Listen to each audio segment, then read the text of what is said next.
YS Jagan వ్యక్తిత్వాన్ని హననం చేస్తూ అసెంబ్లీలో బాలకృష్ణ మాట్లాడిన తీరు అత్యంత దురదృష్టకరం. హిందూపురం ఎమ్మెల్యేగా ఉన్న బాలకృష్ణ కనీసం ఒక్క రోజైనా ఆ నియోజకవర్గంలోని సమస్యల గురించి మాట్లాడారా? పుష్ప శ్రీవాణి, మాజీ డిప్యూటీ సీఎం.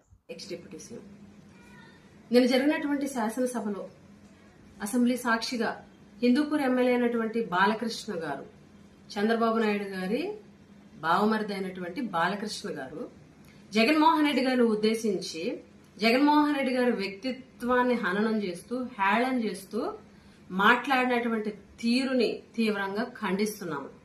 ఆయన ఒక శాసనసభ్యుడు అన్నది మర్చిపోయి, ఆయన మాట్లాడేది ఒక గౌరవ శాసన సభలో అన్నది మర్చిపోయి, సభలో లేనటువంటి జగన్మోహన్ రెడ్డి గారిని ఉద్దేశించి వ్యక్తిత్వ హననం చేస్తూ దూషిస్తూ మాట్లాడినటువంటి తీరు దురదృష్టకరం.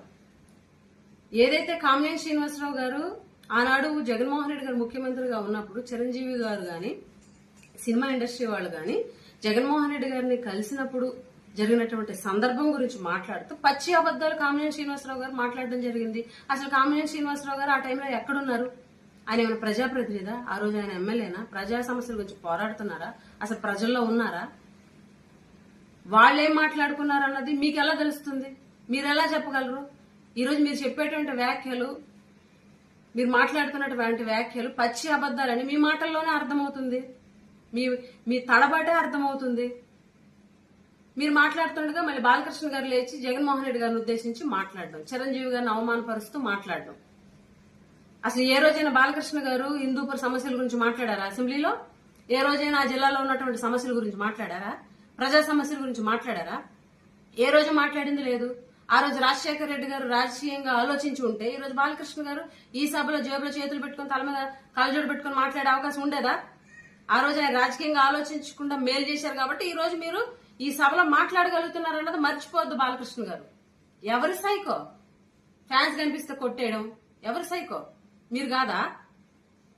ఫోన్స్ ఇసిరేయడం, ఆడియో ఫంక్షన్ లో మహిళలను ఉద్దేశించి కించపరుస్తూ, మహిళలుగా మేము మాట్లాడలేము ఆ వ్యాఖ్యలు, అలాంటి మాటలు మాట్లాడుతూ మీ సినిమాల్లోని జుగుప్సాకరమైనటువంటి డాన్సులు వేస్తూ మీరు ఒక గౌరవ శాసనసభ్యుడిని మర్చిపోయి ఇవన్నీ చేస్తున్నటువంటి మీరు అనుకోవాలి సైకో. సర్టిఫికెట్ ఎవరికి ఉంది? సర్టిఫికెట్ ఉన్నది మీకు.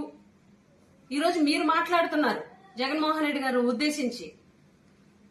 ఏదైతే ఇన్ని సంవత్సరాలు కూడా జన సైనికులు గాని, పవన్ కళ్యాణ్ గారు గాని, కూటమిలో ఉన్నటువంటి నాయకులు గాని ప్రతి ఒక్కరు కూడా చిరంజీవి గారిని అవమానించేశారు, సినిమా ఇండస్ట్రీ వాళ్ళని అవమానించేశారు అని ఏదైతే మీరు చెప్పినటువంటి అబద్దాలు, జగన్మోహన్ రెడ్డి గారు మీరు చేసినటువంటి దుష్ప్రచారం ఏదైతే ఉందో అదంతా తప్పు అని చెప్పి ఈరోజు చిరంజీవి గారి లెటర్ ద్వారాగా తేట తెల్లమైంది.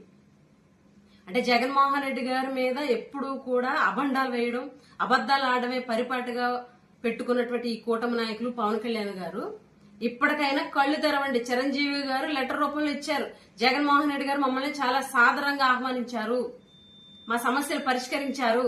ఆ రోజు మీటింగ్ సందర్భంగా సమస్యల పరిష్కారంలో భాగంగానే నా సినిమా టికెట్ల రేట్లు, బాలకృష్ణ సినిమా టికెట్ల రేట్లు కూడా పెరిగాయన్న సందర్భం కూడా ఆయన అందులో రాయడం జరిగింది. ఇప్పటికైనా కళ్ళు తెరవండి. శాసనసభ అనేది ప్రజా సమస్యల పరిష్కార వేదికగా ఉండాలా, అంతేగాని సభలో లేనటువంటి వ్యక్తుల వ్యక్తిత్వాన్ని హననం చేస్తూ దూషిస్తూ హేళనగా మాట్లాడడానికి కాదు మీరు శాసనసభలో ఉన్నది. ఇప్పటికైనా ఆ శాసనసభని ప్రజా సమస్యల పరిష్కార వేదికగా మార్చండి. అంతేగాని జగన్మోహన్ రెడ్డి గారిని రోజు తిట్టడం 2014 నుంచి 2019 వరకు చేసింది అదే, ఇప్పుడు చేస్తున్నది అదే. జగన్మోహన్ రెడ్డి గారు జపం చేయడం తప్ప మీకు ఏమీ చేత కాదు. ఇప్పటికైనా ప్రజా సమస్యల మీద దృష్టి పెట్టండి. మేము ఒకటే డిమాండ్ చేస్తున్నాం, బాలకృష్ణ గారు జగన్మోహన్ రెడ్డి గారికి క్షమాపణ చెప్పాలా. ఎందుకనంటే ఇంత దారుణంగా వ్యక్తిత్వ హననం చేస్తూ మాట్లాడడం పద్ధతి కాదు. ఇప్పటికైనా తీరు మార్చుకోండి, పద్ధతి మార్చుకోండి, మాట తీరు మార్చుకోండి అని చెప్పి సందర్భంగా తెలియజేస్తూ సెలవు తీసుకుంటున్నాం.